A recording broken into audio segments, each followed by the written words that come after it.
everybody. Welcome to Barca Volume. Welcome to another episode of the pre-game show for the Barcelona game. Of course, right? We are playing up against Rayo Vallecano, but as promised, I was going to react to the Real Madrid game. This is one of the reasons why I am here with all of you guys today so that we can talk about everything that not everything that happened, but some of the things that happened in Mallorca.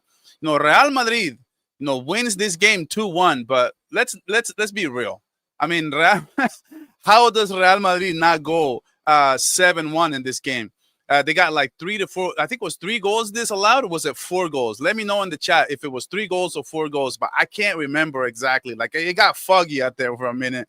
I don't think I've ever been part of a game where a team was disallowed of like 3 to 4 goals. I mean, that was crazy. And how did Mbappe not go away with a goal in this game? I have no idea. How does he not get a goal tonight? He looked like everything that he was getting, every shot that he was taking, it was going in. He looked incredible in that first half. The second half, I don't know what happened. I think Real Madrid didn't get the ball to him enough. I don't know, man. Like it just blows my mind. So many things that happened in this game because even after all Real Madrid domination, right? They dominated this game.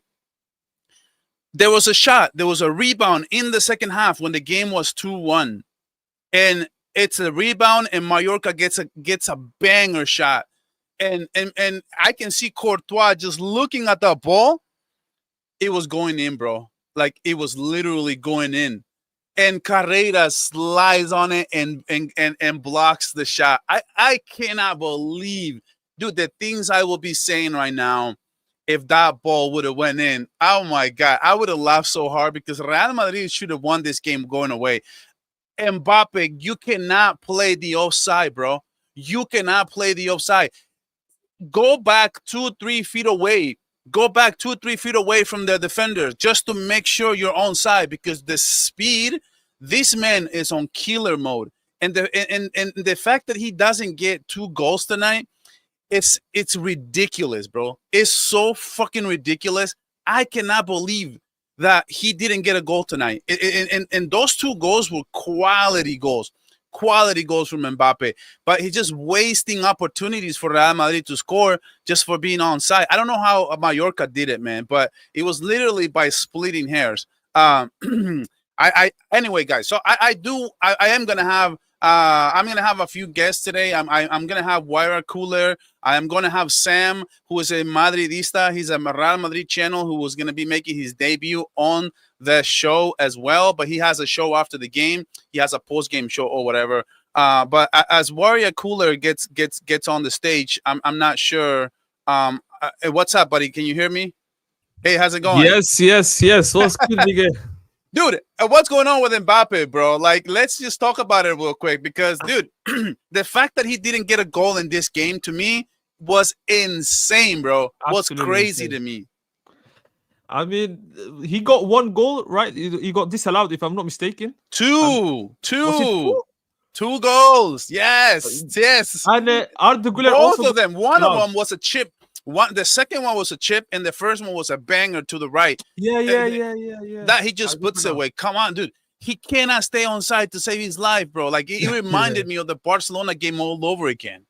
Yeah, but I mean, this was a really, really entertaining game, and Mallorca opening the score really made me watch it. I was doing a watch along, obviously, on my YouTube, so I was really hoping the Real Madrid to lose. But obviously, they scored a goal, obviously equalized by amazing header, Dean Huijsen, to give it to Arda Güler, who just taps it in. And then 1 minute after that, Vinicius Jr., outside of the box, takes on 2 players with his weak foot. Amazing goal. I mean, it was a very, very entertaining match for me, in my opinion. Dude, Muriqi always scores against Real Madrid, dude. What is going on with Muriqi, dude? He looks like he moves like Zlatan Ibrahimovic against Real Madrid for whatever reason. Like, he always seems to score. Yeah, you're right. They opened up the score, and you know what? For a moment there, it looked to me like Real Madrid of last season all over again, dude. Of course, getting scored on set pieces, getting scored on, off the corner kick. It seems to me like that's the same thing that was happening last season. It was happening all over again.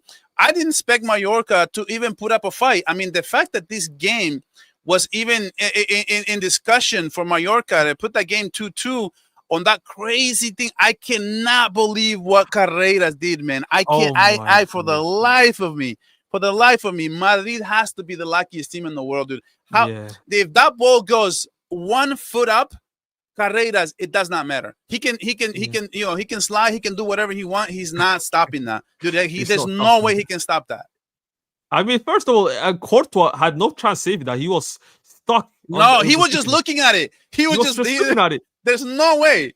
I was about to celebrate, and then Me too. miraculously, I don't know how he did it with his weak foot as well. Amazing, amazing clearance, man. Alvaro Yeah, Carreras he was actually good in my opinion. And I watched this guy, by the way, live when United visited my country back in 22 seasons ago. He yeah. looked absolutely incredible. I was like, why does this guy not play for Manchester United, the first team? I was confused, but he got obviously sent to Granada, then Benfica move. The guy has talent, man. I really liked him. I really liked going No, offensively as well. I definitely think Carrera saved them today. Let's look at Carrera's SOFA score because I just want to take a look at it because I thought that he was relentless the whole game. He was Mm, at 7.4. I mean, I guess the player of the match was Vinicius Jr. in that first half, and quite frankly, like my my my issue with Real Madrid is not like it's people think I'm hating on Madrid, bro. But look, man, that the second goal Vinicius Jr. scored there, that's not a team play. You know, that's no. ISO ball. That's literally the definition of Chris Paul dribble, taking a step back and shoot a three. That's exactly what Vinicius did on that play because he had Mastantuono on the right, he had Carreras on the left, he had Yeah. Mbappe in the middle, and what he do? Dude, Mastantuono was by himself on the right, and then what does Vinicius do? He cuts inside in between two players in front of him. And to his credit, he made an unbelievable play, but it was an Mm. individualistic play. And that's how Real Individual Madrid quality. gets bailed out of these games time and time again, just by individual plays like this. Like in Correct. reality, dude, that game that should have been a pass to the left, pass to the right. That's long term how you should be To be playing honest, that. before that ball went to the internet, I was like, what is he doing? You had a lot of options, pass the ball, but he silenced me because he scored. At the end of the day, that's what matters. But uh, I don't know, individual quality, like you mentioned, decided the game, and this is what Ancelotti ball was. To be honest, he was just telling the players, show your individual quality, and that's what actually decided the game today. This whole game, Carreras was making them go crazy, man, because I want people to understand, dude, Carreras may just be the signing for Real Madrid because honestly, bro, I thought that in this game, Madrid would have struggled without Carreras because Carreras was creating, was moving, Mm. was overlapping. And Vinicius, dude, I mean, I think throughout that goal that Vinicius Jr. was on the 38th minute, I was on Football Cardinals chat, right? Yeah. And people were saying Vini out, like Real Madrid fans on his chat saying, "Get Vinicius out, get Vinicius out." And the funny thing is, I I texted on that chat and I said, "Let's bring on Vini on the second half," and people were laughing at that chat. And you know what happened? You know what happened, bro? What He happened? literally scored that goal, that ISO goal, like literally a minute after I said that. And I'm Oh like, my dude, days. I must have jinxed Mallorca. But dude, Mallorca starts this game 1-0, and Mm. within 1 minute, bro, 37th minute, right? There's a big cross. I can't remember who that was. Was it Mastantuno? Was it Trent? I can't remember, I but think it was Master Tuono, maybe. but Dean If I'm not Housen, mistaken. dude, Dean Housen is in every cross for Real Madrid. He's always going to the box. And then what happens? You know, he's the biggest dude, right? So he gets the header, Yeah. and Mm. and Arda Guler, who to It's a me spectacular. was a stinker game, bro. In them from the first half, his game was horrendous. Like Yeah. he cannot control a pass to save his life. And then all of a sudden, like even Dali on his Twitter account, even Dali was Yeah. calling him out. It's like, I love you, Arda. I love you, but you know what? You're not playing great. You're not doing this, man. Yeah, he And was then not all of that a good. sudden, dude, what happens? So he gets that. That's a top in, but he gets it. At least he gets it. But I don't know, man. Mm. I got Kevin also in the house, man. How's it going, Kevin? How are you? What's good, bro? Good Over Kevin. here, unsuccessful hate watch, bro. So Unfortunately, Us. but let's be honest, So guys. We were lucky to even have a hope that Real Madrid was going to drop a stinker.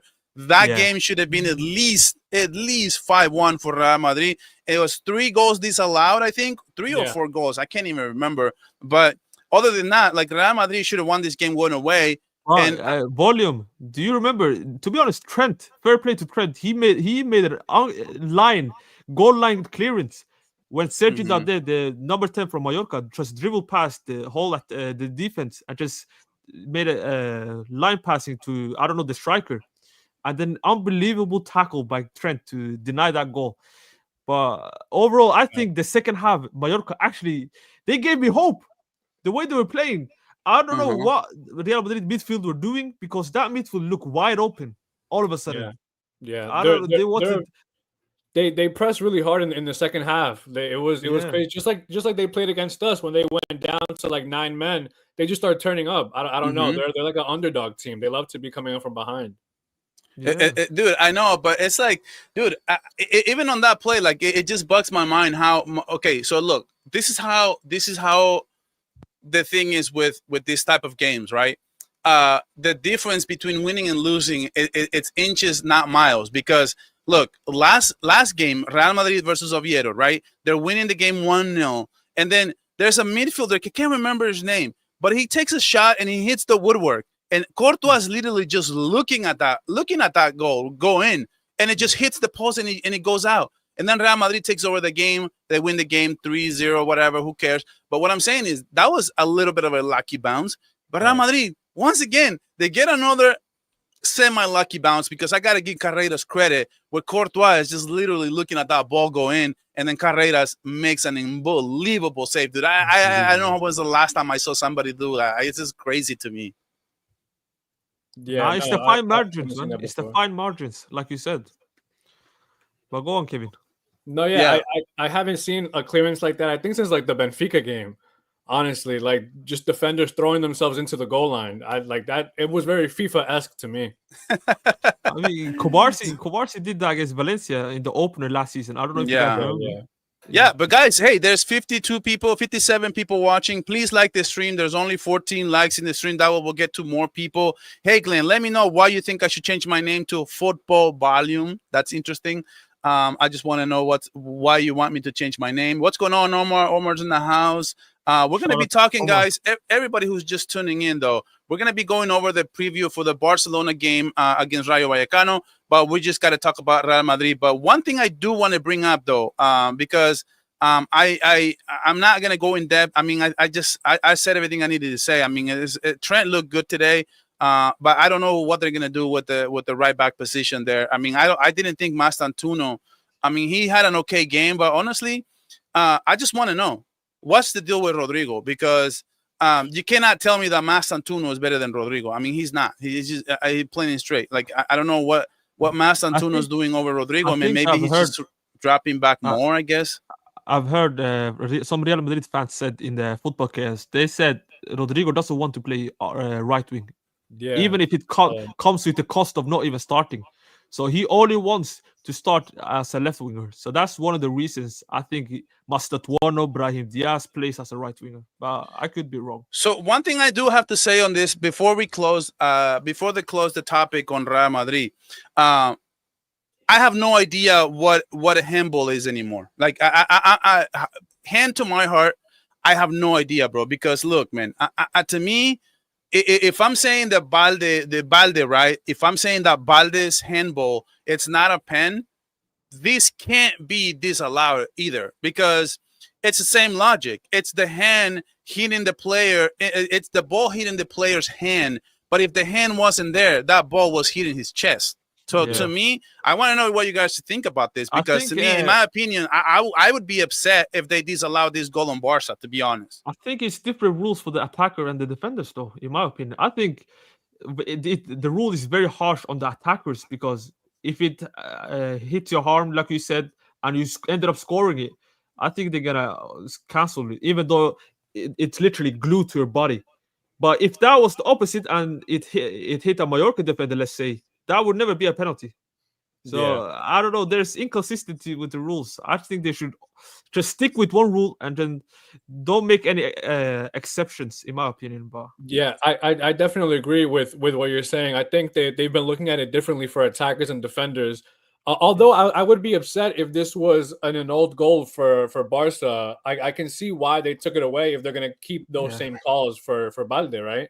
Yeah, But no, that's the only reason why I did like the call. It's because at least we're gonna see that consistency, right? yeah, But exactly. because, but there's no consistency actually because consistency. Yeah, I see what you're saying. Yeah, so because they took it away that there's a consistency, but how it's going to be called the rest of the games? That's my question. Because if that's it, then that's fine. That's what I'm saying. So somebody says, Kevin Garcia, man, what's going on? It says, what do you think about Carreras? We already talked about Carreras. I think I texted Will. It's a legendary text, and I said, you know what?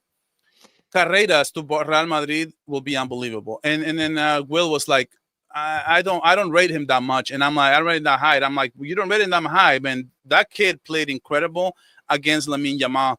2 out of 3 games that we played against Benfica, and everything I've seen, and even that guy AA Skills, he talked about Carreras because he watches Carreras the whole time, and he's like, he's not a good defender, like he's not gonna do Real Madrid any good or whatever. Like, and I'm like, I'm looking at Carreras, and I'm like, dude, that's the one signing that I'm looking at Real Madrid, and I'm looking at it like, dude, that kid is relentless, bro. This whole time, yeah. dude, against Mallorca today, like he was everywhere, like defending, attacking. I just felt like even on that play that I was talking about, he saved Real Madrid. That game would have been 2-2 at that point, and who knows what would have happened then. Nah, he's gonna be an unbelievable sign, like you said. Because let's be honest, they've been dealing with Fran Garcia and Ferland Mendy ever since Marcelo got retired. So this is a breath of fresh air for them. So it's gonna be a very good Yeah, yeah. sign. Yeah, but overall, man, that was a good victory for Real Madrid because I mean, it's a game that they should have won by going away. And at the end of the day, I mean, they handle it. I mean, that's a game they should have won by even a bigger margin, in my opinion. But before we start our pregame show, guys, make sure you hit the like button because there's over 80 people right now, and there's only 19 likes. And we got Omar in that house. What is up, my man? How did you leave your hate along? It was an unsuccessful hate along, but at least we had a chance, right? Because Real Madrid should have won this game like 5-1, Omar. What are your thoughts, man? I mean, yeah, it wasn't a bad game. I think that Mallorca, they gave it a go, right? I'll give them that, right? They definitely gave it a go. They were trying to attack. They were trying to give these guys a tough time. You feel me, right?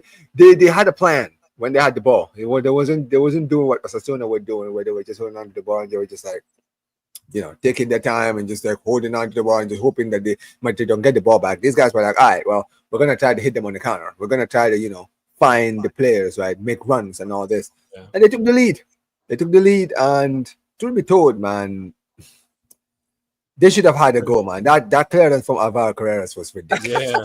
I was in my mind. I was like, crazy. Like really, I was like, oh damn it, dude, damn it! How can that happen? Like I was about to celebrate, and out of nowhere, I'm the only one I'm the only one that loses his mind and call Real Madrid the luckiest club in the world, bro. 100%. Back-to-back games. They should have pulled out a stinker against Oviedo. They hits the woodwork. Then Mbappe scores 2 goals after that. One Vini, one Mbappe. And then what happens today? Carreras just stops that goal. That would have been 2-2 right there, man. That's crazy. Yeah, no, it should have been back-to-back stinkers. Unfortunately, they're doing that black magic in the locker room or something. Something's going on in there. Yeah, bro. It was quite a good game, but this for me showed me a lot. Even though Madrid won, how they were talking about how we played against Levante. Look at them today. Look at how poor they were today. The team didn't perform today. Man, like Mbappe, man, turned into the second. But hey, tell me about Mbappe. Look, I got the screen right here. He can't stay on side to save his life. This guy's not a striker. Dude. Simple, man. Yeah, he's not a striker. He's not. He lacks the striker instincts, man. Simple logic, bro. The I don't guy is not a understand why he striker. can just be 2 steps behind the defenders, dude. That's I because remember. but volume is simple because he's not a striker. He doesn't know where the striker positioning is. He doesn't understand that as a player, as a pacey player, if you're a striker, you don't have to be that close to the defender. You can give the player a mile and still catch up to him. But this shows you the guy is more comfortable as a winger, right? Where he makes the runs from the left. You understand what I mean, right? And usually it's behind the defender. You understand what I mean? Because the But strikers usually it's ahead. so baffling to me because I remember there's a quick little story, and you guys are gonna think I'm stupid for saying this, but back in high school, I remember I was in 11th grade. I had moved from California to Oregon, and I met a new coach. And the coach, no, he thought I was a really good player, right? So he put me. I was a 9 at that team, and the first 2 times I scored in two consecutive games. I scored, right, and it got disallowed because I was offside. And he was like telling me, "Well, bro, you got this speed, bro, but it doesn't do you any good if you're gonna be offside in every single play, bro. Like, stand 3 steps behind the defense. If you get another goal and it's offside, you go into the bench, right?" So after that, I remember, like, I still remember that day because I'm like, dude, if I don't stand behind the defense, there's no reason why I'm gonna play so close to it. I don't understand for the life of me how a professional player can't get it through his head that you need to be behind the line, dude. Even if it's just by one finger, even if it's just 1 foot, this freaking automatics, dude, they're just gonna call it, even if it's just an inch or a mile, right? So at the end of the day, I just can't understand how Mbappe doesn't get a couple goals today, man. I think, to be honest, I think he kind of underestimates how fast he is as well, because he doesn't realize that 1 step and you're offside. You have to hold your step, run diagonally. That is the simple things that strikers are always like taught when they're young. Like you mentioned, volume. They always have to like run in this diagonal way to just avoid the offside. And let's be honest. To be honest, the guy has been left wing his whole career. And now he's all of a sudden getting shoehorned into a striker. So I was just saying it's gonna take him time to perfect the striking run, in my opinion. But yeah, and like having that skill to stay on side, it's like I said, it's a skill that strikers are taught when they're developing. So I don't know if it's gonna just take him some time, or this is his second full season, so he should be developed by now at this big age.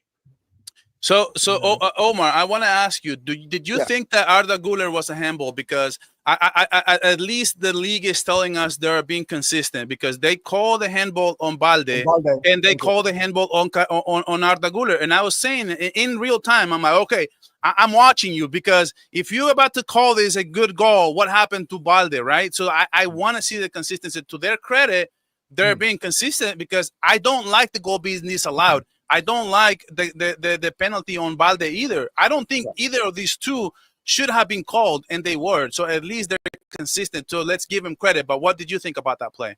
It's a stupid rule. Let's just call it for what it is. It's a stupid rule, right? I think that these guys were stuck between a rock and a hard place basically because they knew what happened last week shouldn't have been a pen.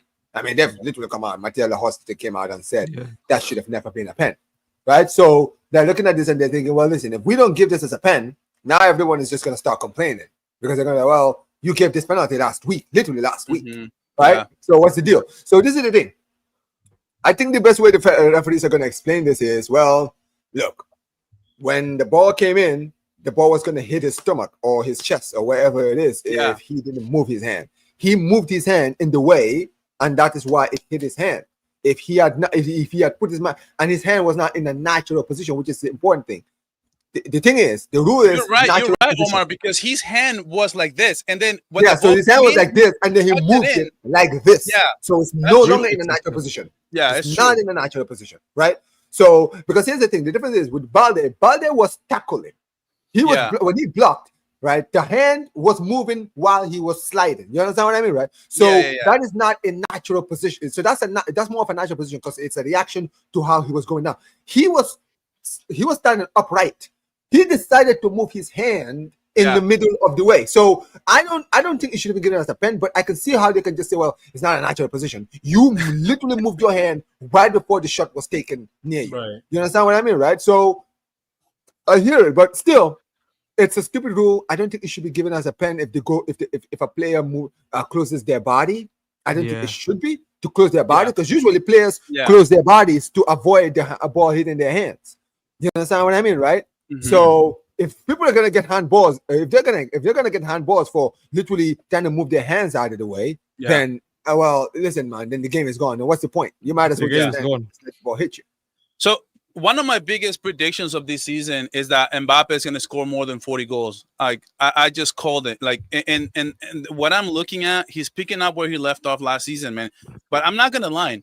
Does he look like a step faster this season? Because, dude, I don't know how he walks away with no goals tonight. And even a night where maybe he was off in the second half, but in the first half he looked unstoppable. He's just not missing any of these chances. And if it wasn't because of the offside, I mean, he's the man of the match with 2 bangers in the first half because both of them were quality goals, man. Like, it's reminding me of the 2022 World Cup when he was scoring bangers in the league phase, in the group phase. He was scoring bangers in the knockout stages and in finals against Argentina. So, like, right now, not gonna lie, dude, Mbappe does look kind of scary. And I've said this. I've said this. Hold on, Mars. I said this. Like, Mbappe, and I'm like, I hope Real Madrid fans realize what a cheat code it's to have a player like Mbappe, because we saw Ferran Torres, right, miss a sitter against Levante when we were down 1-0. And Mbappe is not missing that in his life, dude. And the fact that you have a striker like this, it's just such a cheat code. Like, no matter how you slice it, bro, it makes your life so much easier in the offensive end. Right. I mean, look, for me, Kylian Mbappe, yes, he's definitely a quality player, and he's definitely going to be the most important player. But you were caught offside by a club like Mallorca, who don't even play a high line. So imagine you play against Barcelona.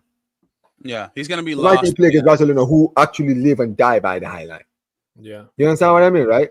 Mm-hmm. They literally live and die by the high line. So last season he caught how many times offside? 11 times last season. 11, Like, bro, yeah. haven't you learned anything, brother? You come back new season and you're getting caught offside, man. What the hell? That's the thing. He's definitely going to be a menace, but he needs to he needs to know, bro. He needs to understand his position. Dude, you're so fast. You don't need to be behind that close to the defender. You can, bro. He doesn't. Just Dude, he's be so behind fast, the dude. defender, bro. It doesn't matter if Trent provides a long ball, bro. You still have the pace to run past the defender. Yeah. Just chill. But but he's always insistent on being offside, closing in and closing the gap, and then making his run again. It's like, bro, you know when you start offside and the cross is about to come in towards you, right? And you decide to run back in, there's a very high chance you still be caught offside, because when the ball comes in, right, you need to be behind the defender. You need to make sure to run so far behind the defender, then make your run again, right? Right. For you to be caught onside. But the thing with Mbappe is he makes his run towards the defender and then decides to make a run again. The issue is when you do that, because you're coming from an offside area, you're more likely to have a shoulder, a knee, or something offside still when you decide to make your run. Yeah. I mean, shout out to Lenny, man. Cheers from Barca Volume, fellow from Salvadorian. Support from Canada. So shout out to Canada, man. That's kind of cool. But yeah, I think it's time to move on. I do want to bring up the topic. Real Madrid just takes care of business right now. So now Barcelona has a little bit of pressure going into the Rayo Vallecano. We cannot drop any points by any means. It doesn't matter how we slice it, how we get it. Look, Real Madrid could have won today 5-1. They won 2-1. But at the end of the day, nobody's going to remember that. Everyone's going to remember that they got 9 points out of 9 possible points. And it's not cheap because, look, Atletico de Madrid, bro, what the freaking – dude, one of my biggest – dude, this is the nice thing about having a channel where you make predictions. Omar, I said this. I didn't second guess it. I first guessed it. I'm like, Simeone, you brought in 5 new players to your squad, to the starting 11. You did spend a lot of money, but you're throwing a bunch of players that are coming into Atletico Madrid, and they're all attackers. They're all attackers. So what you're saying is you're changing your entire identity. That's what you're doing, right? It has to be that. So if in your identity, you're going to be having a hard time getting back to the groove, getting back to the way they were before. Uh-oh. Shit. My guy's internet stink unhooked. Anyway, But Are yeah, you there? no, uh, he's right. Oh, there you go. yeah. There you go. There you go. He's back. Go Yeah, ahead, yeah. Zeke. No, it was lagging, but that's what I was saying. Like Atletico Madrid, just it was gonna take them time. And look, lo and behold, man, they cannot get. They got 2 points out of the last nine, or is it 1 point out of the last nine? I can't remember. I think it's one. I think it's I Oh two, yeah, think so right? it's they just so one. they did finish the season, the last season, very bad form as well. I didn't know that. Yeah, No, yeah. I but mean, that's why they did an overhaul and they got 5 new players, and it's dude, just mathematical anything. Atletico Madrid has 2 points out of nine Out after of nine spending games. all that much money, bro. That that Let me that's tell you something. that's Let me tell you guys something. Yeah, I predicted this way before everyone did. At the end of last season, I was telling people this is going to be Simeone's last season. I told people, I said, this 25-26 season will be the last season that Simeone will be there. Bro. It's gone stale. This is the Yeah. problem, bro. Managers stay for this long, bro. Eventually, once you get to the point of this, when you get to this position, right? 10 years, bro, it gets stale. Players get tired of hearing the same old thing over and over and over again. He's been there 14 years. Yeah. He's been there for 14 years, bro. Do you guys understand? This guy started support. This guy started coaching this when he was coaching them. I was just starting high school. That's yeah. how long this brother has been there, bro. Come on, bro. Free. I got bills. I got I bills think to pay Jonas now, said man. free Alvarez. Jonas said free Alvarez, and Dude, I totally agree facts. with him. I mean, listen, we hear that, You but know, here's the I thing. like this. I like the fact that Atletico Madrid is struggling, to be honest, because No, but that means here's that the a lot thing. of good, One good less players thing to in the worry league. about. But here's the thing. But here's the thing, where here, right? The thing is, Yeah. when you look at Atletico de Madrid, right, it shows you because they have a good squad. They've They have built a good on their squad, yeah. team. They've signed a lot of good players. They should be playing much better than they are, but they're playing the same the same generic style of Simeone ball with attacking ballers, bro. It's not gonna Mhm. work. You You understand gotta what I mean, switch right? up, man. It's not gonna work, and this is why I told people this season is gonna end, and it's gonna end, guys, because you can see it, bro. You can see it, bro. The players, it's like they're not enjoying Dude, playing under if the I'm Simeone Alvarez, system. I'm demanding they go to Barca next season. I'm not I gonna mean, lie listen, to he you. could still has live. to. I think if Simeone leaves, most of the players are gonna leave. I think guys like Alvarez will all go live with him. I'm not saying they're gonna join him, but they will all leave. They will all Yeah.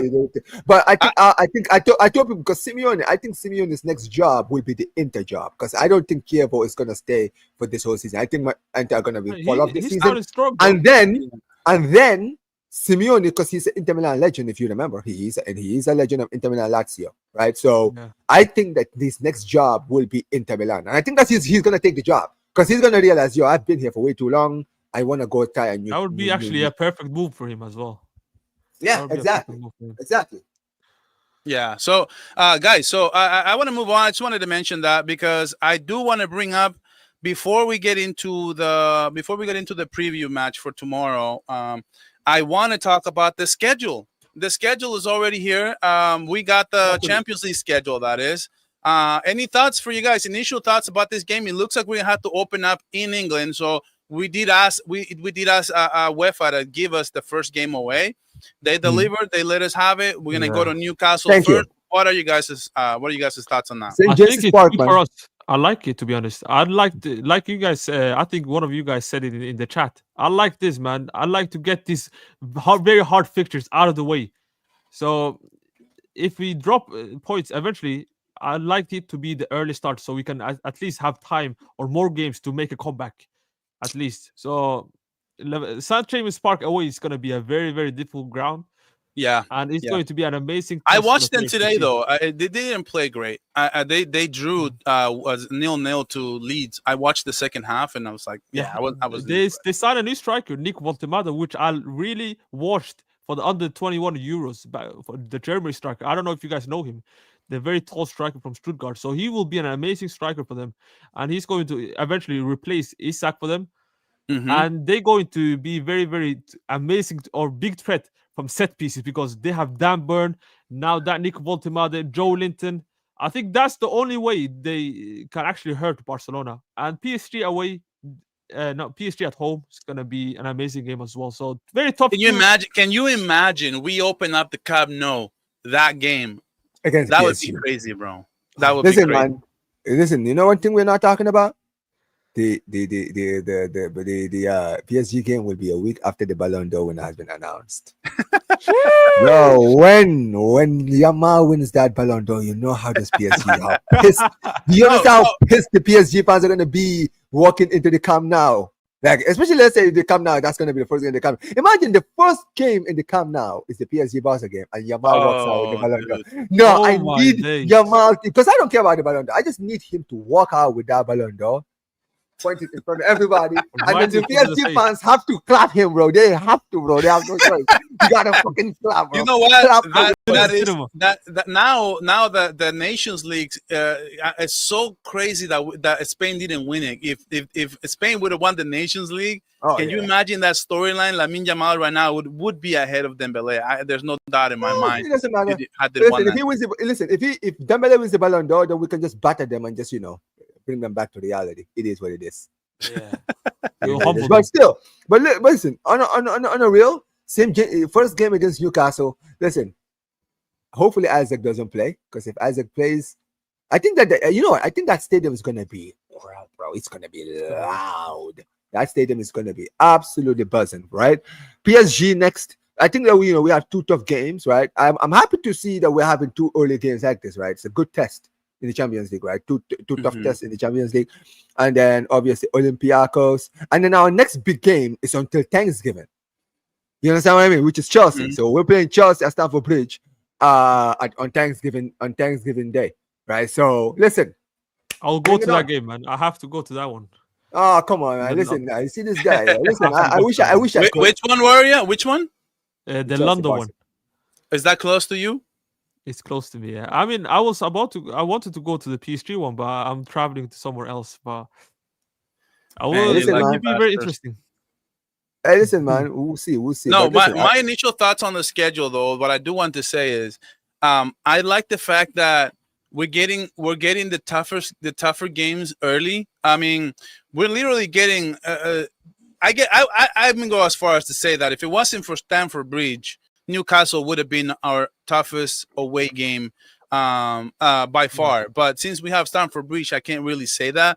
But I do like the schedule as it is because look, we're gonna play Newcastle. Let's say if we go through the gauntlet of the first two Champions League games, right? Let's say we go through Newcastle and then we beat them. Then what if we get PSG at home? What if we beat them?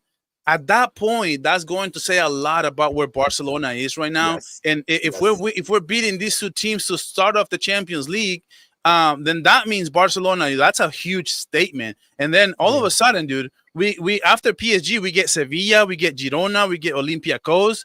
Dude, we're rolling at that point, and then before we have to face Real Madrid. So in October 20, is it October 26th? 26. 28. So Or at that 26. at that point, dude, that's to me. I mean, I'm looking at the schedule and I'm like, dude, if we can get past these two teams, we're rolling right before a Clásico and before we slap them again. I'm look, pretty sure. I mean, I agree with that point, Valiant, because last season, I would say the last season, yeah, we had Bayern Munich in our group, but I would say we were very lucky. You understand what I mean, right? Because we didn't really get the real test. We didn't get a Liverpool. We didn't get a Manchester City. One of those clubs where you could be okay, this is going to be a tough one, right? This season is different.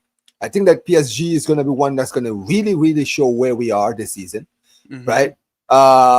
Chelsea away at Bridge. Oh, that one is definitely going to be one to see what we can do. You understand what I mean, right? Even Newcastle away, so like that stadium is going to. I feel like that's going to be one of those daunting places for people to go to this season, the Champions League. You understand what I mean? Like Villa was last season.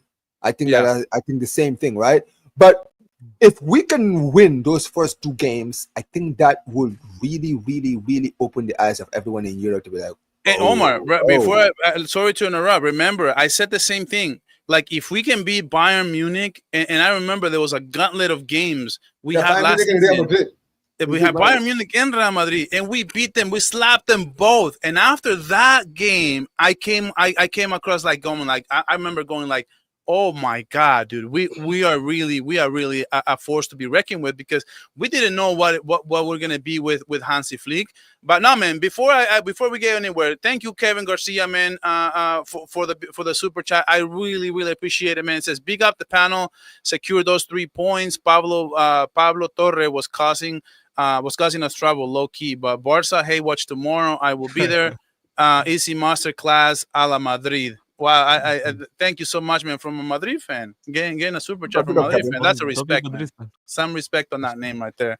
But yeah, no. So the same thing I would say right now, Omar. I would say, and Warrior, I would say this.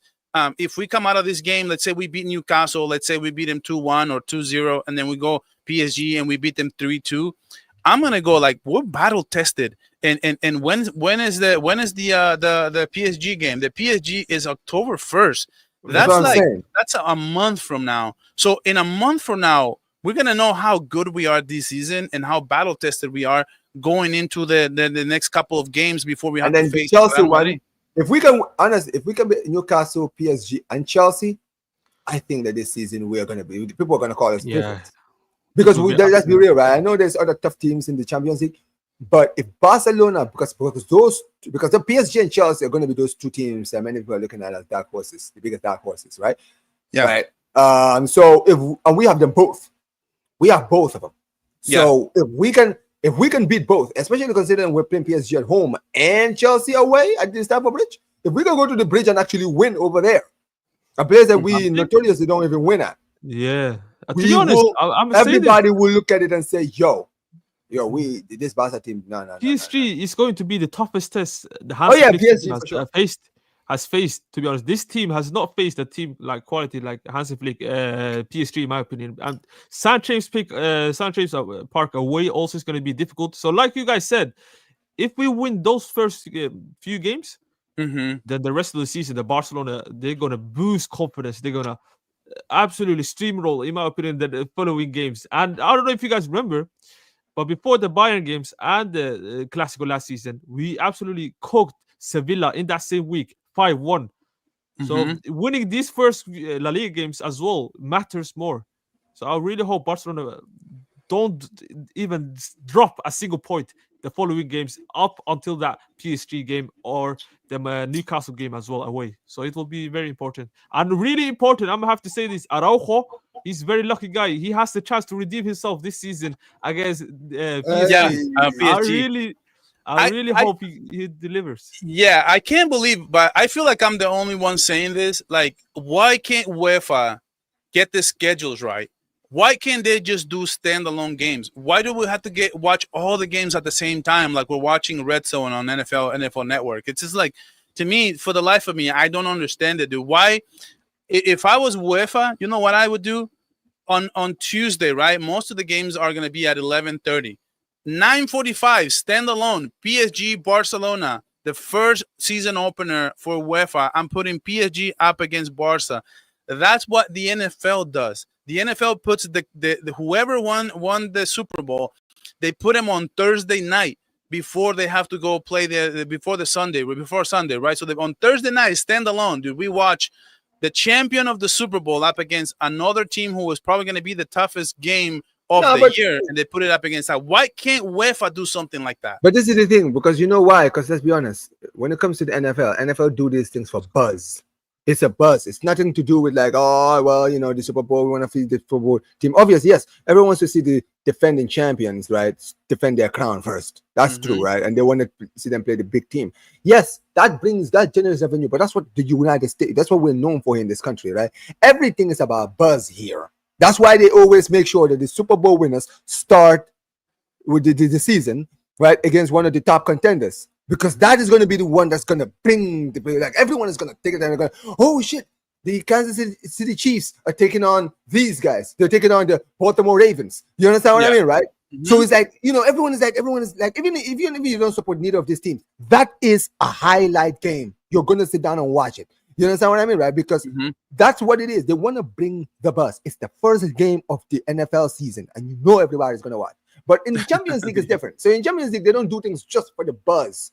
Obviously, buzz is great, but they would rather the buzz just kind of come out of coincidence. You understand what I mean, right? So they can be like, do okay, you well, but do you feel like the UEFA misses out on a lot of rating though? Because imagine everybody watching one game, because everybody's split. Some people are watching on Paramount TV. Some people are watching Real Madrid, Dortmund. Some people are watching Liverpool going up against let's say Bayern or but somebody else, yeah. and the audience is split. But you got to understand something also, Barca Volume.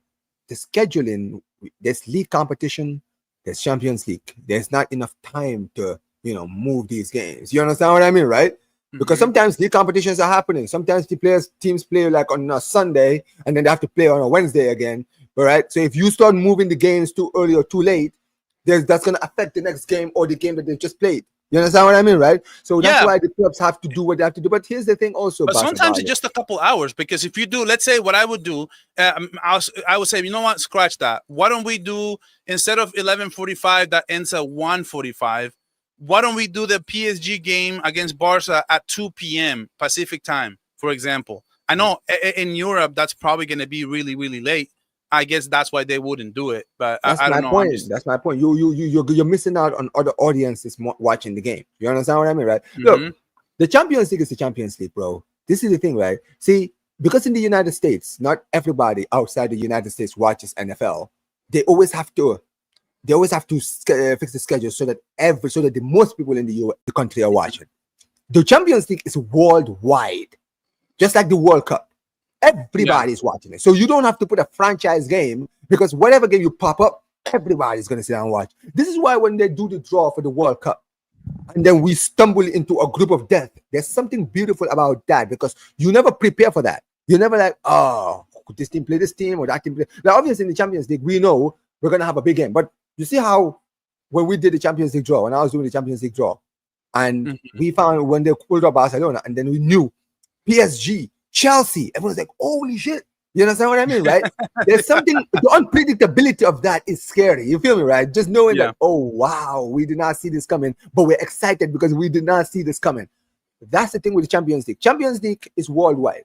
It's still going to generate more revenue than the NFL, first game of the NFL season will. You understand what I mean? Yeah. Even Yeah. if Real Madrid are playing the same day, City are playing the same day, Liverpool is the same, doesn't matter, bro. Everyone is watching. Yeah, but and Joey, man, with the super chat, $5, man. Thank you so much, man. I really appreciate it, man. That means a lot to me. Football has a lot to learn from American sports and marketing. Boss brings viewers. Exactly. This is what I'm saying. Like, they could make so much money if they do standalones, and you know what? Probably maybe the networks will pay a lot more money knowing they have the standalone. Look, how much does NBC pay the NFL? And you know how much they pay them? Whatever the NFL wants.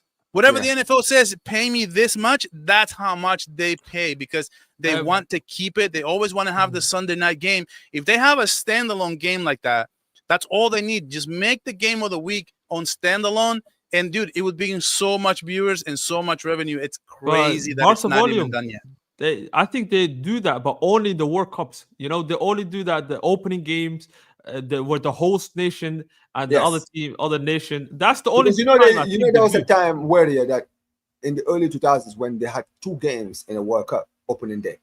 So it Oh, was I it didn't. was the host that would start the World Cup, and then later Yeah. on that night the other team in the group would play. But then Oh, yeah. after like 2014 they changed that because they made like the Brazil play Croatia like on a Friday or I think a Thursday. So they played them on Mhm. Thursday night. It was like Brazil started the World Cup, and then the next day is when like the other teams started playing. And since then, we've seen it always like the host team always play alone on the opening day. Now I don't know if that's Yeah. gonna happen this time round, or maybe it will because with Club World I Cup, I think- think Inter Miami started it, and they were the only team that played that day, right?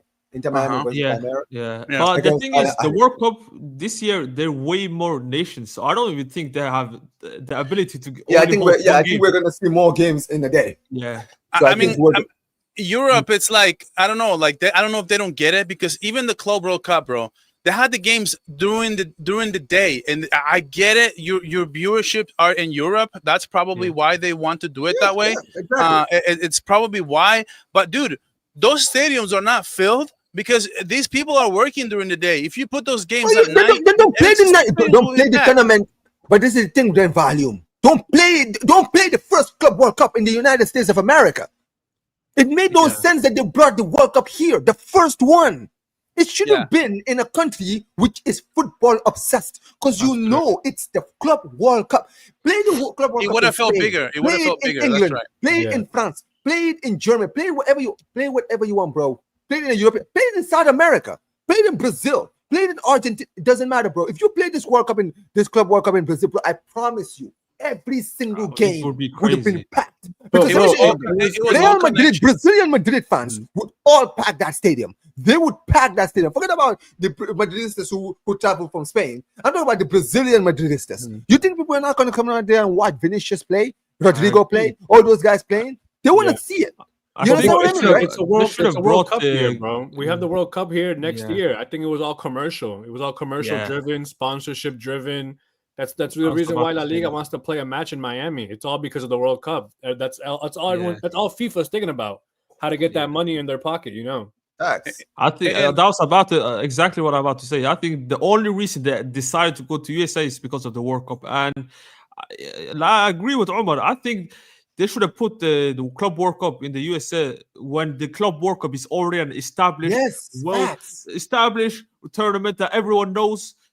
But I'm not gonna lie to you. The Club World Cup would have been so much better if they played it in a club country like England. Because England that's true. They have all the stadiums. You know, people are gonna be completely buzzed for it. The stadiums are gonna be completely packed. In England, though, or who's a Botafogo fan in England? You know what I mean? No, but doesn't, bro. They will travel. And you know what it is? I feel like they would make. And you know what it is here in America, bro. They make everything expensive. We all know what things are like here in this country, bro.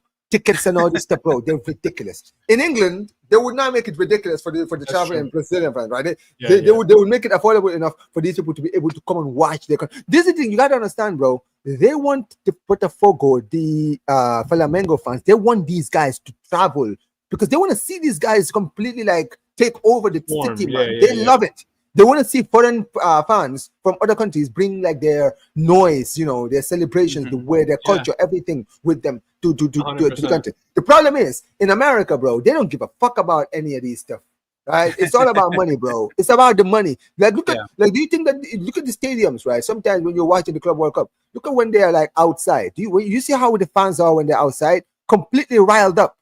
Look at them when they're inside the stadium. They're barely inside. Most of them are still outside, bro. Because they can't afford the tickets.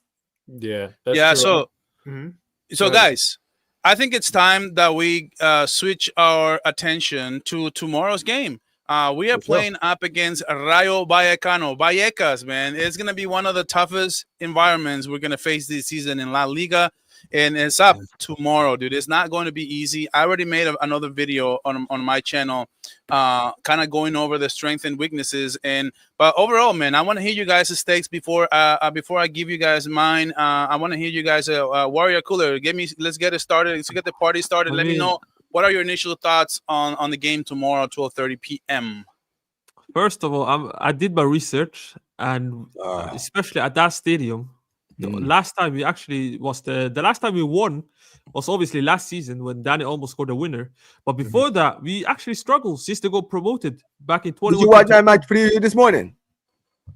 No. What's that? I haven't watched it yet. I said it in my match preview this morning. Last time we won, there was a match 11. Oh yeah, I did watch. Yeah, I also did the match review, so I did my research. The match preview. I said in the morning. I did watch that. Actually. Yes. Did you see what I showed you? I literally showed you. Last time we won in the league before last season was in 2018. And the last time we won there was 2011. Bro, they've beaten us before last season. I thought that was crazy. That was a crazy start, out of the 3 games we played them in their home stadium. 2 out of the 3 times. But one thing I'll say though, we beat them in 21 with the Copa del Rey fixture. We did beat them in Copa del Rey. That's Copa true. Del Rey. But obviously, it's going to be a difficult ground. I also said this in the Football Chaos last night, and people laughed at me. But the pitch looked horrendous. Okay, and there's no Barca away fans. That's not even allowed. I saw the news. I don't know if that's true. Why not? Because obviously there were some safety issues. The stadium, there's some issues. The stadium is not being allowed. Did you say? Yeah, I think that's what I saw on Twitter as well. Yeah, I saw that. I don't know if it's so. Wait, then we're not playing in Vallecas? We are playing at Vallecas, but the sections where Barca, the away fans, it's not suitable at the moment. I think it's not safe. I don't know. There's some Oh. issues they have because if you guys don't know, they haven't even played there this season. This is going to be the first time they play there as Yeah, well. this so is I don't know. their season opener, home season Yeah. opener. This is it. That's going to make it a lot harder for us. I think their Yes. midfield has always played really well against us for some reason. You know, I think EC Palazon, like, I'm going to put a bet tomorrow. I think he might have an assist or a goal because he always seems to turn up against us. It's like these mid-level, mid-table teams. They love to turn up against Barca. Easy Palazon, To his Alvaro credit, Lopez. to his credit, he's really good against Real Madrid too. Yeah, I mean, He always plays really well against the good teams. Yeah, Alvaro and that's- Lopez, Alvaro Garcia, bro. They have some bogey players that always like, especially Alvaro Garcia. I think I that like guy- Garcia. I like Garcia. He's Yeah. he's a good the winger. left-footed one. I think That- when I that did my is the research, guy. this guy has almost scored in every single game against us. Back in Yeah. 21-22, he was the one that scored in both games. No, the first one Falcao scored against us, but the second one, when they won at the Camp Nou, he scored against us. So it will be a very, very difficult, obviously, ground. But I really hope that I the fact definitely that I would Hansi feel a Flick- lot better about the game if Madrid dropped points today because I would be Yeah. like, okay, like even if we tie, we might be neck and neck. But now that Madrid, picked up all 3 points, it's on us to pick up 3 points tomorrow against Rayo. Yeah, Yeah, I mean, it's go gonna ahead. be tough, but listen, this is not gonna be a walk in the park at all. I mean, I they think this only is have gonna be- 3 wins against us, Omar. Look, it's right here. but 3 wins, but 16 but, wins, but look at how they 3 but look at when those 3 wins happened. Those 3 wins Yeah. happened recently. Okay, before last season, the last 3 times we played them, we lost twice. Well, the We last lost 3-1, we lost 1-0, and we lost 3-1. so before that- wait. No. So the last 3 games we beat them. yeah. No, look at that. I'm talking about last away. Look at that. Oh, okay. Before Yeah, that, no, yeah, so but so that's what so I'm in saying. 2023 we drew 1-1. In 2022 we drew 2. We see that we drew Actually, 2, the we lost last 2-1. 4 games we beat them. No, We beat them. look at our away games. Look at our away record in the Vallecano No, Stadium. no, Look at that. No, only You only seen the that? last 3. Only Right? the last 3. Last Right. season was the first time we won there. Before that, we drew, we lost, and then we lost before that as well. Omar, If you go down, if you Omar, scroll down, you forget- notice we Omar, lost. Omar, only forget about Vallecas. The first time we beat them home and Look. away was the 23. Yeah. You're right. I'm looking at it right now. So Yeah. so Look at the that last one. time we played in Vallecas, it was actually at a 2-1 narrow victory. And then we drew. And then And were then we they lost. did the double on us in 2022. Look at that. They beat us 1-0 Yeah. in both games. And In if you go up to 2021, they also beat us. Yeah, Koeman's yeah, last 1-0. game before he 1-0, got yeah. sacked, he lost It's 1-0 always to a them. narrow game. And then The one- after that though, we did beat them in Copa del Rey as well.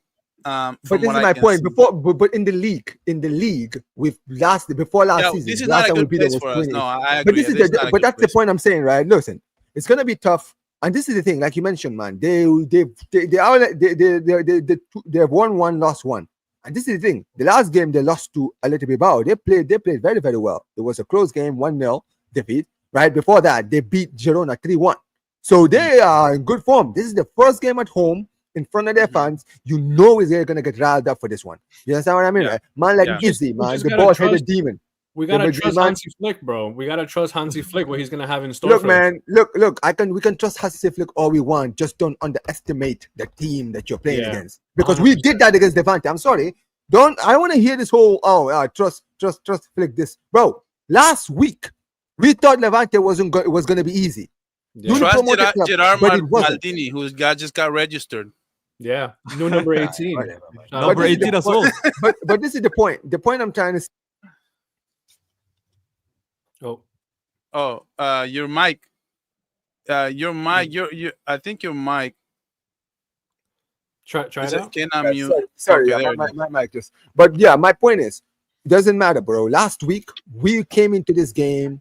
Last week against Levante, we thought it was going to be an easier game, and we saw how hard it was. We Yeah. cannot start the game against Rayo Vallecano like that. Absolutely not. We need to start from the front foot from the first minute. Absolutely. Get that Omar, first goal. Omar, I remember in Vallecas last season, Rayo Vallecano was up 0-2 to Real Bro, Madrid. they were 1-0 Real up after Madrid. 10 minutes. Yeah. They were 1-0 up. Lopez They scored early.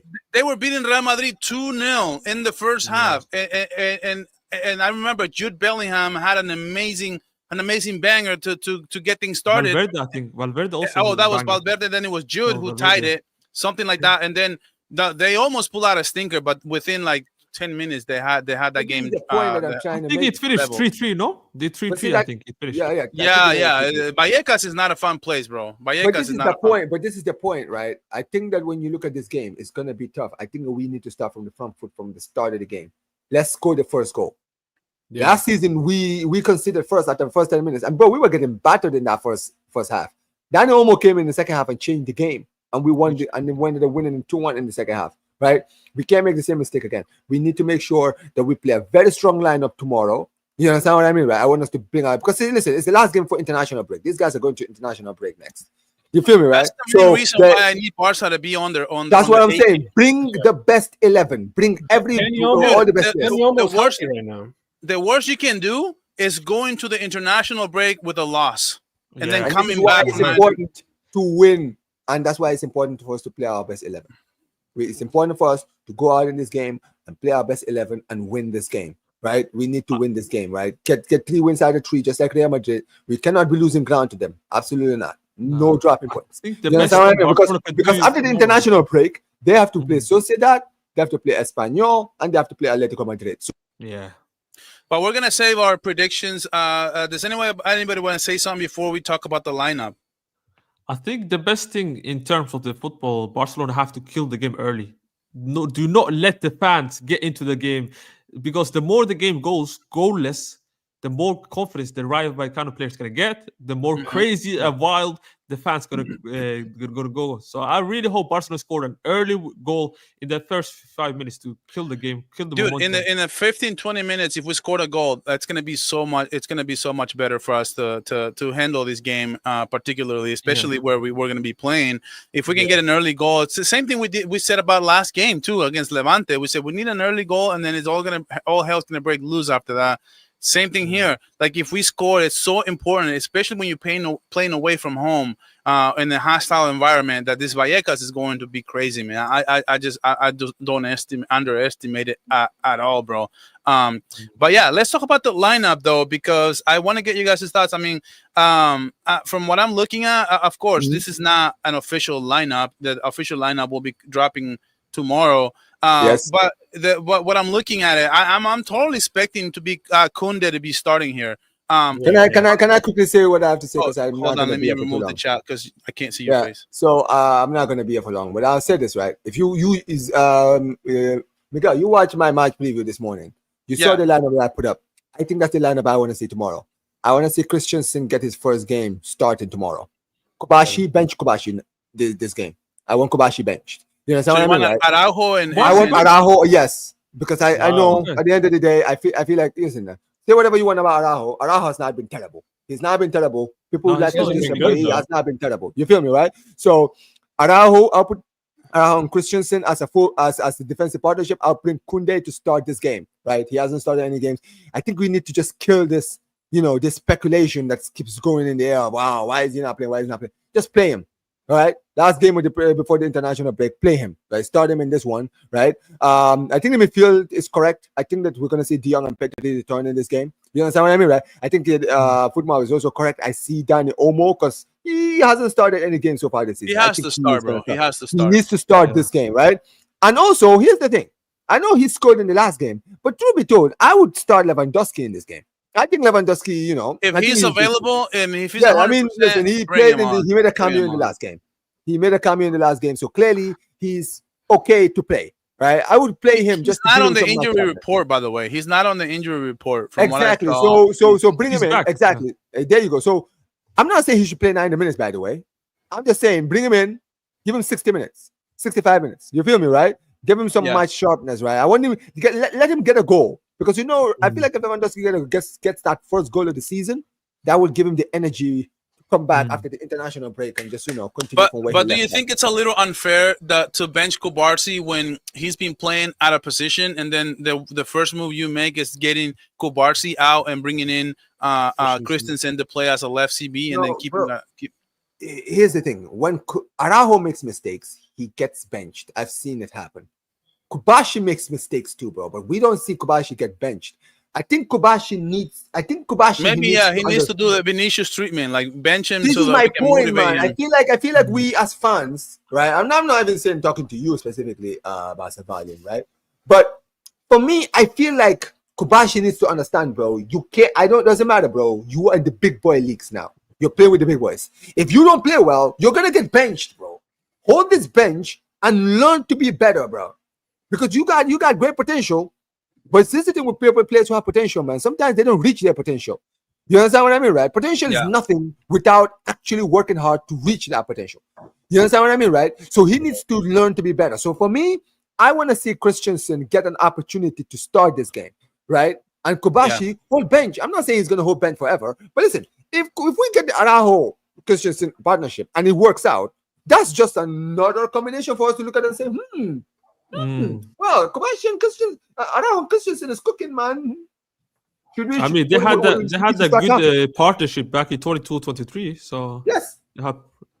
One thing I do want to see though, like if the back line is still having issues, I'm breaking the glass and I'm like, were they bringing Eric Garcia or Kunde back at CB? Because we're not going to stand around, man. This schedule is going to be tough. I would rather see Kunde and center back because I think Eric Garcia does a lot more than Kunde does going forward. On the right back. On the right. No, as a right back going forward. Because he does a lot of defenses to her, but I like how this guy is bumming forward. Like, you guys notice how Eric Garcia is always like moving around? Because Kunde moves around, but Kunde's attacking prowess is not as good.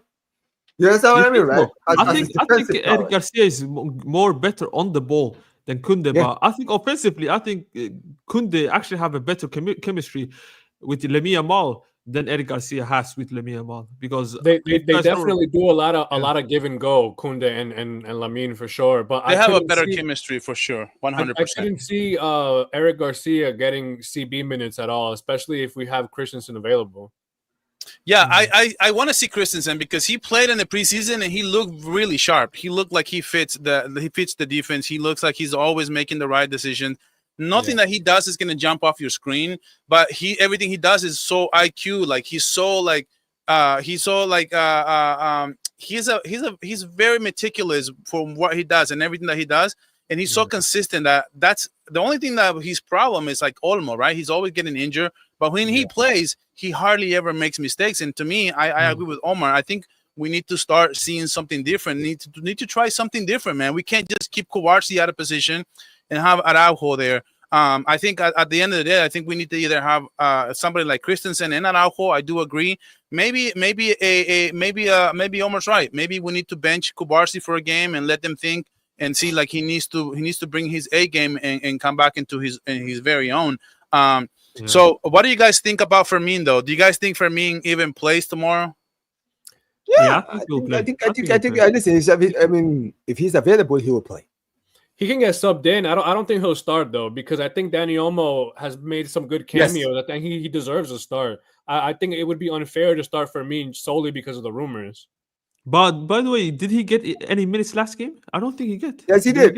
No, Fermin didn't get a minutes last game. Yeah, because he was angry before the game started. I thought I saw the video, him and Hansi Flick sitting on the bench before the game started. I don't know why he was not playing, but I think he's gonna get some minutes this game for sure.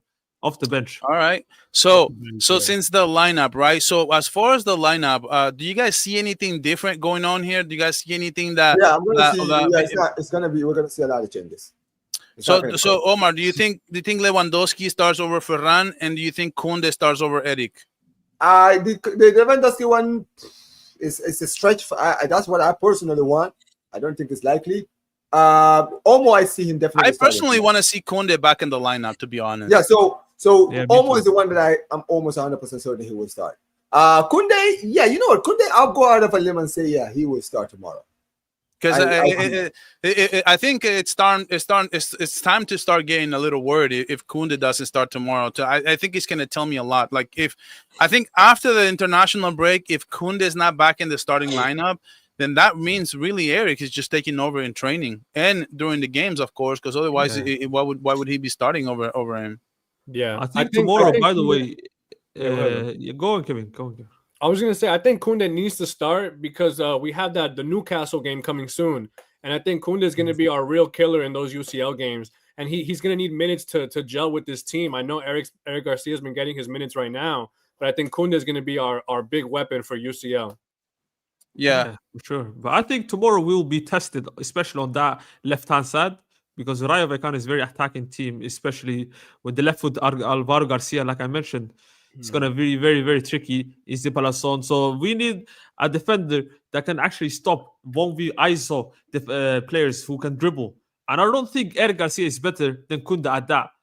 But Right. so I really want Kunde to start because of to defend better. All right, so guys, let's make some predictions because I want you guys to kind of tell me why you think that is, because not just to give me the score, but I actually want to hear like what your thoughts are about how the game is going to go down, because like I said, I don't think it's going to be as easy as people think, but at the same time, I'm not going to be surprised if the score is by a wide margin, like let's say by a couple of goals at least. Really? Okay, so let me just quickly start because I just wanted to predict and get out of here. No problem, Okay, man. so, Anybody who wants to go, you just let me know. yeah, guys. appreciate you for having me. But for me, I'm gonna go 3-1. Now, even though I'm saying 3-1, it's not gonna be the easiest 3-1 you're gonna see. I think it's gonna be a very, very long 3-1. I honestly see us getting I think we're gonna get the first goal. I think these guys are gonna start from the front foot. We're gonna get the opening goal. Rayo Vallecano are gonna give it a good go. Right? They're gonna give it a good go. I could see them equalizing, getting a 1-1, right? Gaining confidence from that. And in the second half, we'll just get a second, right? Maybe at the start of the second half, just kind of kill the vibe for a little bit and maybe get like a late third goal, to kill off the game. And basically why they're still trying to get a third. But it's gonna be a close game. It's gonna be a close game. I hope to God these guys don't start slow. Do not start slow. The defense needs to be very aware, right? Don't make any defensive lapse because we concede first. I'm gonna be worried. 100%. Yeah. Yeah, if we concede first again, dude, after we conceded, guys, please like the stream. There's 93 people here. If you guys can help me out, man, that would really, really mean the world to me. And also subscribe to the channel. And also, man, guys, please subscribe to Omar BYT, subscribe to Blaugrana Zone, and Waira Cooler, man. I mean, these are great content creators I'm bringing on here. That way you guys can also subscribe to them for more Barcelona content. So, guys, please like this stream. So, what about you, Kevin? What are you saying as far as like your prediction how the game is gonna go? Thank you, Omar. I'm gonna say it's gonna be 4-2, just because I could definitely see Rayo scoring on us early and maybe getting lucky one more time, just like Levante did. Right? I think a lot of teams in La Liga have seen, the blueprint on how to score against us. But I think that Barcelona is going to follow the same motto last year of if they score, we could just score more. Right? I think that we'll definitely go into halftime, maybe tied, and then just take over in the second half and rain on until we get to 4-2. But I definitely could see Rayo like punching us in the mouth first. I could see them scoring on us first for sure. Yeah. So what about you, Wadia? What do you think, man? What's your score prediction? I have to stick with the one I made yesterday on Football Case. So I don't want to contradict myself. So I said 3-1. I said 3-1, like Omar said, to be honest. But I think Barcelona actually going to score 2 goals first. And then Rayo's going to score a goal, trying to get back into the game. But Barcelona is going to end up killing the game while they go in all offense, just would hit it with one counter-attack to end the game 3-1, in my opinion. But it's going to be a very, very difficult, like I mentioned. I could be very wrong because all of my predictions, I'm way off. I still have not had one good prediction. So don't take my words, guys.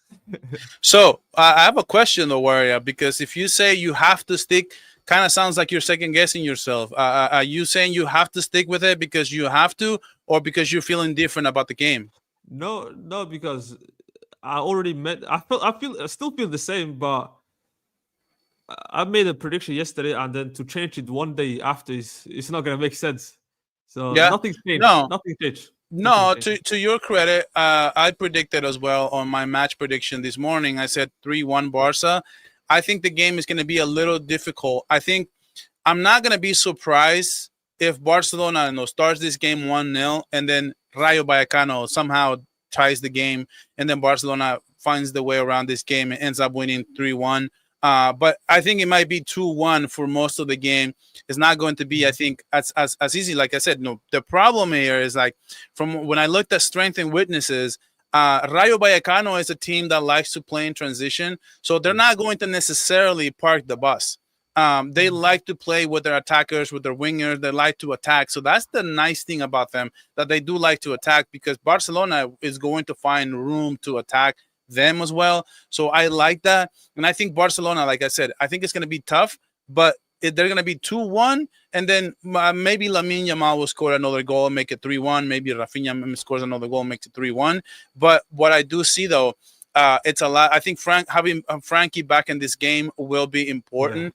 Because Frankie led the league in aerial duels last season. And from what I looked, the strengths and weaknesses for Rayo Vallecano, they make a lot of fouls in like, for example, like they make a lot of fouls that are going to give you free kicks, are going to give you corners. They make a lot of plays around the box, and that's an issue because Barcelona set pieces. Last game, Barcelona against Levante, 2 out of the 3 goals were basically set pieces goal from corner kicks. So I mean, that's an area where Rayo Vallecano struggles a lot, and Barcelona can capitalize. So I do see Barcelona though taking this matters into their own hands and actually getting this game within reach about 3-1. Is there anything there that you guys disagree with or that you guys want to comment on? Just that I'm not sure how their attacking is gonna break our defense, right? But it's all gonna depend on who we start. I think if we're gonna go again with Cubarsí and Araujo, we'll definitely concede earlier than we think. But if we're going with a Christensen Araujo duo, maybe not, just because of the IQ that Christensen brings and the speed and aggressiveness that Araujo brings. I mean, the way I see it though, Kevin, is that I think that they're gonna do it the same way that Levante did. It's just basically in transition. Barcelona goes all mode attack, and then they kind of let the guard down on defense, and that's the one thing I don't like about the Highline, because I don't hate the Highline so much. I'm fine with the Highline. I like the strategy. What I don't like is in transition we don't get back, we don't get set, and that's where they utilize. And I think with Palazón, with Garcia, I think they can attack Barcelona. They can have their way. I mean, Levante didn't have a lot to offer offensively, and they were still giving us a ton of problems. So I do expect Rayo Vallecano to make things a little uncomfortable for Barcelona in position. For sure. Yeah. I think we're all like we've talked about a lot of players, but not about Joan Garcia, right? I'm hoping that Joan Garcia is going to start pulling off some master classes, some like good saves like we saw in the preseason, because we finally have a good goalie. You know, between the goals. We just got to give him a chance, though, man, Kevin. We just got to give him a chance, because if you can't, those 2 goals we got scoring against Levante, there's no chance, man. A penalty kick and literally a banger. Like there's nothing I he think can he do. had a couple saves as well against Levante, he did. if I'm not mistaken. So it wasn't nothing too crazy, but yeah, he did have a couple saves. Obviously it's going to be a very difficult game, but like I said, 3-1. Hopefully Barcelona nullifies that transition and run back very hard when Lamine Yamal or one of the attackers loses the ball. Just run again. Like, don't lose focus. They're very sometimes I feel like I agree with Volume. They're very complacent they're just not running backs like 100%. And then when they run back, they're not focused, so it's easy to dribble past, like Cubarsí got dribble past in the last game. So I really hope they 100% focused for the next game tomorrow. Yeah. So hopefully. I just want, before we go, we've been on here for a little while now. I just want to show you guys. Let's talk about Fermin Lopez real quick, because honestly, I want to get you guys' thoughts, man, because apparently Chelsea wants to get Fermin Lopez for a tune of 40 million euros. Get out of here, bro. That's so disrespectful, bro. When I read it this morning, it pissed me off how disrespectful that is. One leg, maybe they can get one leg, and maybe they can get maybe an ear. You guys, like, what the hell? What the hell? His signed shirt. It's dude. You can't go out and spend 60 million euros on Garnacho, and then you think you're gonna come in here and get Fermin Lopez for 40 million euros. I mean, That's literally the same thing as like me trying to go. Okay, I'm gonna go all out on a 1986 freaking Honda Civic, and then I'm gonna lowball a new car. Like, you can't compare the two. Like, this is not Right. like you can't. Fermin Lopez is so much better than Garnacho, dude. It's not even funny. And then the Yeah. fact that you value him at 40 million euros, it's good enough for to just not even reply, because the story was that Barcelona didn't even respond to Chelsea's offer. Chelsea is submitted a 40 million official written bid for Barcelona Fermin Lopez this afternoon, and now waiting for Barca reports. So later, Barca Time reported that Barcelona didn't even respond to Chelsea because of this. But what are you guys' thoughts on this? I mean, it's Well, disrespectful, like you guys said. I mean, 40 million. Come yeah, on, I've man. seen way below average players that goes for way more than that, man. I mean, seeing the likes of Maguire, Hoyland going for likes of the 80 million. And Yeah. the fact that Fermi Lopez this late into the transfer window, by the way, I don't know if the transfer window is going to close tomorrow, and they offering 40 million. Yeah. I feel like Deco should have slapped it in the face, man. No, That's yeah. very, very bad. What's weird is that RSM was saying in one of our chats that he thinks that Fermin must have given Chelsea some kind of green light, because if Fermin doesn't give a green light, Chelsea doesn't send a bid. So I don't know what could be Yeah. going on behind the scenes. Like we mentioned before that Barcelona was trying to get in contact with Fermin and he wasn't picking up the phone. So Yeah. I'm not sure what could be going on behind the scenes or what kind of rift there could be currently between Barca and Fermin. But 40 mil is super undervalued. We have to start the conversation at least 75 to 80 mil, at least to start. Yeah, in my opinion, yeah. So one thing I will say though is something I said on my stream too. I said this: when teams send an offer, they have to get the okay from the player. So Right. if there's an official offer sent out, then that means automatically the player is okay to move in there. This is like I'm not going to, let's say that I want to go out with this girl, right? I'm not gonna go ask her dad. I'm gonna go ask her. If she wants to go out with me, then I'm gonna go ask her dad for permission. It's like, Yeah. I'm not asking her dad if I don't have her consent. So that Right. you know what I'm saying? So the same Yeah. thing goes with contracts, and the same thing goes with players and player movement. Like if there's an offer being sent, that player already agree with the team, because Chelsea spoke to Fermin, and then Chelsea sent an offer. Now Chelsea, of course, they're gonna send a 40 million euro offer. Now they don't have much time because it's about to expire. So I don't know what's gonna. Right. I don't even think they have enough time to kind of like go back and forth. They got to be serious. Like if this is gonna happen, it has to be serious. Like it can't just be like, we're offering this, we're offering that, and then okay, you give me this, you give me that. No, it's got to be like now. It's got to go, because if it doesn't, it's not gonna happen, because 40 million, that's crazy, man. That's crazy lowball offer. I'm not taking that for I'd rather be broke and not have any money and not have the 1-1 rule than sell Fermin Lopez for 40 million. You're up out of here, man. Like what are you doing? Absolutely, man. 100%. 100%. But who do you guys think we should get rid of if not Fermin Lopez? Would you be for getting rid of Casado? I don't even think we have enough time to get rid of anybody, because it's closing. Like we only have like a day. I think it ends this weekend.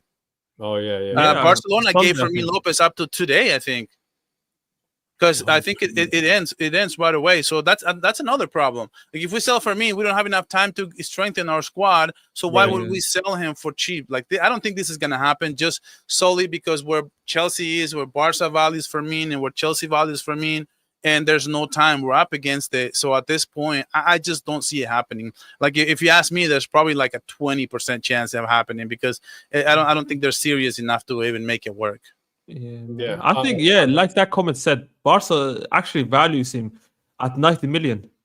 So that's very good from Barcelona, to be honest. I really thought they would end up just accept the 40 million for no reason, given the fact that we all saw what happened with Inigo Martinez ended up going for free.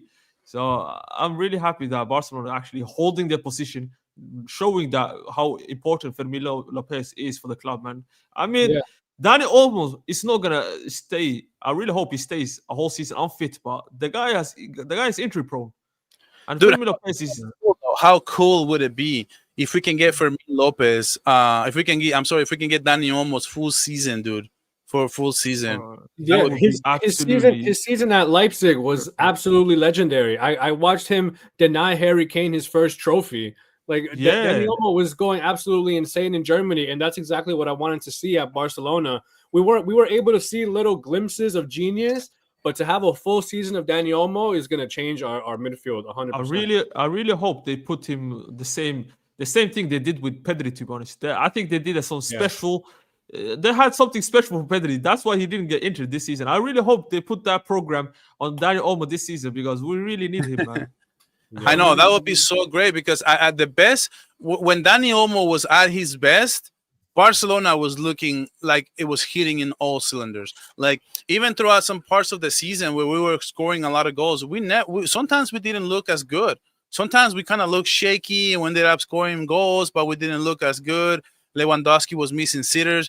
But I remember at one part of the season, Olmo was playing great in Barcelona as a number 10. And one time he even played as a false 9, and we were scoring like 4 or 5 goals a game. When Dani Olmo is on, bro, this team has another gear. Like that's one thing that I will say about Dani Olmo. For as much as people hate him, for like him or hate him, he doesn't stay healthy, whatever, I'll buy it. But dude, I mean, come on, this guy, Barcelona has a different gear when he's on. I'm telling you, if Dani Olmo would have been on against Inter, and I know he scored, dude, there's no way they blow past us. There's no way, especially if we would have had our left back and right back, dude. People never say this, but being healthy at the right time, it has so much to do with the success of your year, especially in the Champions League. Who wins the Champions League? PSG. What did PSG have any injuries? Not even one, dude. Like it was crazy. They didn't even have to play the league on for like the last month of the season. They didn't have to play that. That goes a long way when you're competing up against tough competition in the Champions League and just having so much time off. It's so important, bro. 100%. We didn't even have Lewandowski as well that game, man. Some people don't even mention that Lewandowski. The second game he played the second game like 30 minutes. Yeah, he was. He came on the extra time, I think. He came on the extra time, dude, and he missed a header, bro. I think he should have had it. I think he should have had it, bro. He closed his eyes. I don't know. He's so good at headers. How did he? And then the Eric one, dude. We're so unlucky, bro. Like I'm starting to get upset right now just talking about it. No, seriously, it's like bringing me war flashbacks. I know, bro. But guys, please like the stream. Let me see, how many likes do we have right now? We got 56 likes, 80 people still watching. So I appreciate everyone being here today. But there's 56 likes. If you guys can help me get those likes up, I'll read some chats. And if you guys have anything to say, man, go ahead before we end the stream. We'll be out here for like an hour and a half. So I appreciate you guys' time. Please, guys, go subscribe to Blaugrana Song. Go subscribe to Wyra Cooler. They're starting out, man. You guys have no idea how tough it is when you're starting out and you need to gain momentum. And the more people help out, the better we can help our community or Cooler community. So if you guys can go subscribe to them, and it means the world. It truly, truly does. I remember when I had less than 1,000 subscribers, dude. The hardest thing is to hit 1,000 subscribers, because once you hit 1,000 subscribers, those people will help you out with the likes, with the comments, and you get some momentum going, and YouTube will help you reach more audience. So that always means a lot when people do that. So I would appreciate it. Anybody who's watching, if you go subscribe to my guys. Any last minute thoughts, guys, before we wrap it up? I mean, thanks for having me on, man. Shout out to Kevin as well, Omar, you, Barca Volume. I mean, let's go tomorrow. Let's get this win, man. Visca Barca. And shout out to every single one of you in the chat. What do you guys have going on your channels? Watch along tomorrow. I will do a watch along. Oh, you have a watch along tomorrow? Yeah. I'm doing a new video tonight, just talking about like the UCL dates, previewing tomorrow's game, just kind of a whole week-long like news update, really. Fermin Lopez news. I'm gonna do a whole thing about it tonight. Okay, cool, man. Well, there you have it, guys. Guys, remember, everyone who's watching, tomorrow, as usual, I have my post-game show right after the game. After the whistle blows, I'm clicking going live. So, guys, if you guys tune in, if you guys are here with me, you guys have no idea how much that would mean to me. After the watch-alongs, you guys can can come in here and we'll have a lot of fun. We'll talk about everything that happened in the game, and hopefully that will be Barcelona getting 9 points out of 9 to start off the season before they go into the international Hopefully. break. But yeah, guys, thank you guys for being here, man. Throughout this whole stream, I think we killed it. I mean, please like before you go, like this stream. We averaged more than 70 people watching today, so that's crazy. I appreciate everyone who was here and everyone who helped me with this show. Kevin, Waria Cooler, Omar, BYT, man, I really appreciate it, each and every single one of you guys. So, but yeah, so I'll catch you guys on the next video, and as always, Visca El Barça. Let's go, Barca.